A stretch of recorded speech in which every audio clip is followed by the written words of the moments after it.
அது துரதிருஷ்டவாசமானது. அவர்கள் பத்திரிகையில் பார்த்த வரைக்கும் அவர்கள் மயக்கம் போட்டு விழுந்திருக்காங்க. ஒருத்தருக்கு ஏற்கனவே சில நோய்கள் இருந்திருக்குன்னு படிக்கிறேன். கூட்ட நெரிசலில் ஒருத்தரும் இறந்ததாக தெரியல. ஆனால் துரதிருஷ்டவசமானது. அவர்களுக்கு அரசு இழப்பீடு தொகை தரும் என்று நான் நம்புகிறேன். துரதிருஷ்டவசமானது. ஆனால் நம்முடைய வான்வெளி சாகசம் அந்த விமானப்படை செய்தது பாராட்டத்துக்குரியது. 15 லட்சம் பேர் அதை கண்டு கழித்திருக்கிறார்கள். இந்த சம்பவம் துரதிருஷ்டவசமானது. 2 மாநில தேர்தல் கருத்து கணிப்பு வந்து காங்கிரஸுக்கு சாதகமாக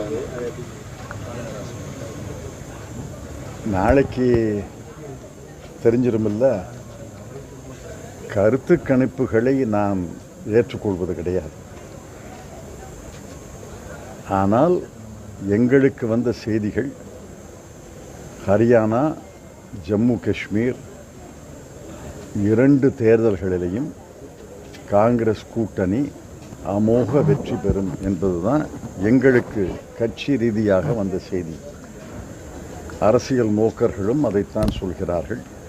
அந்த ஊர் பத்திரிகையாளர்களும் அதைத்தான் சொல்கிறார்கள். நாங்கள் விரும்பியது நாளை நடைபெறும் என்று நான் நம்புகிறேன்.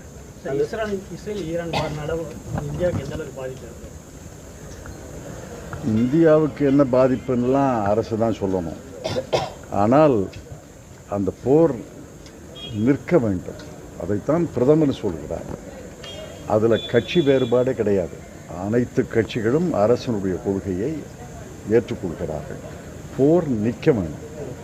போர் தொடங்கியது, அதற்கு இவர்கள் பழி வாங்கியது, அதெல்லாம் ஒரு பக்கம் இருக்கட்டும். ஓராண்டாக போர் நீடிக்கிறது. ஓராண்டு போர் நீடிப்பது என்பது மக்களுக்கு மிகுந்த துன்பத்தை ஏற்படுத்தும். ஆக போர் நிற்க வேண்டும் என்று பிரதமர் முயற்சி எடுத்திருக்கிறார். அதை எல்லா கட்சிகளும் ஆதரிக்கிறார்கள். போர் நிற்க வேண்டும். போர் நின்றால்தான் பேச்சுவார்த்தை தொடங்கும். பேச்சுவார்த்தை தொடங்கி அவர்கள் அங்கே சில பேரை ஹாஸ்டேஜாக வச்சுருக்காங்க. அதை அவளெல்லாம் விடுவிக்கணும். அதெல்லாம் நடக்கணும்னா போர் நிற்கணும். நாள்தோறும் போர் நடந்து கொண்டு இருந்தால் எப்படி பேச்சுவார்த்தை நடக்கும்? ஆக மத்திய அரசினுடைய அணுகுமுறையை அனைத்து கட்சிகளும் ஏற்றுக்கொள்கிறார்கள், காங்கிரஸ் உட்பட.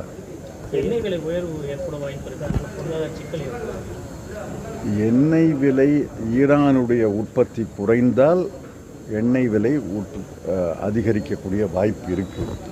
ஆனால் இப்போ அமெரிக்காவில் எண்ணெய் உற்பத்தி செய்கிறாங்க,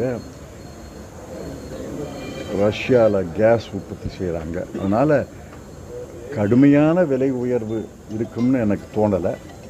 ஆனால் ஈரானுடைய உற்பத்தி கணிசமாக குறைந்து விட்டால் ஓரளவு எண்ணெய் விலை, கச்சா எண்ணெய் விலை உயரலாம்.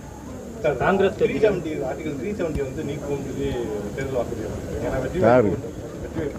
தேர்தல் வாக்குறுதி கொடுக்கலையே.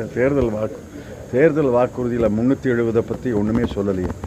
மாநில அந்தஸ்து தான் முதல் இலக்கு. அதை காங்கிரஸ் கட்சியின் தலைவர் திரு கார்கே அவர்களும் திரு ராகுல் காந்தி அவர்களும் வலியுறுத்தி சொல்லியிருக்கிறார்கள். ஜம்மு காஷ்மீருக்கு மீண்டும் மாநில அந்தஸ்தை தர வேண்டும். அதை மத்திய அரசு உச்சநீதிமன்றத்தில் ஒப்புக்கொண்ட கோரிக்கை. ஆக இந்த தேர்தல் முடிந்த பிறகு, அரசு அமைந்த பிறகு முழு மாநில அந்தஸ்து ஜம்மு காஷ்மீருக்கு தர வேண்டும் என்பதுதான் எங்களுடைய இலக்கு. சட்டமன்ற நடக்கக்கூடிய தமிழ்நாடு சட்டமன்ற தேர்தலில் காங்கிரஸ் கட்சிக்கு மந்திரி சபை இடம்பெறும் கோரிக்கை இருந்துகிட்டே இருக்கு. இப்போ காங்கிரஸ் கட்சி அதெல்லாம் நம்ம எம்பி அதை பற்றி நிறையா வலியுறுத்தி கிடையாது.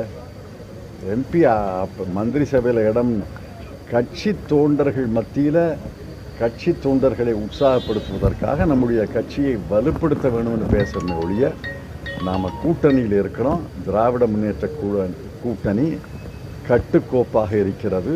அடுத்த தேர்தலிலேயும் வெற்றி பெறும் என்ற நம்பிக்கை எனக்கு.